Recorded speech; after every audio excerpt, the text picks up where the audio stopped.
ఏంటి, ఈ దేవాలయంలో 1000 స్తంభాలుంటాయా? అవును, నిజంగానే 1000 స్తంభాలు ఉంటాయి. చారిత్రాత్మక ఆలయాలలో ఈ 1000 స్తంభాల ఆలయం కూడా ఒకటి. మీరు ఇదివరకే ఈ ఆలయాన్ని చూసి ఉంటారు కదా.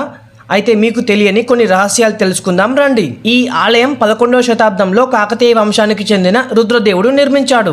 రుద్రదేవుడు ఈ దేవాలయాన్ని చాళుక్యుల నిర్మాణ శైలిలో నిర్మించారు. ఈ దేవాలయాన్ని రుద్రేశ్వరాలయం అని కూడా అంటారు. ఈ ఆలయంలో శివుడు, విష్ణువు మరియు సూర్యదేవులకి పూజిస్తారు. అందుకే ఈ దేవాలయాన్ని త్రికూటాలయం అని కూడా పిలుస్తారు. ఈ దేవాలయం నుండి మన కాకతీయ సామ్రాజ్య స్థావరాలను కలుపుతూ భూమి అంతర్భాగం నుండి ఒక రహస్య మార్గం కూడా ఉందంట.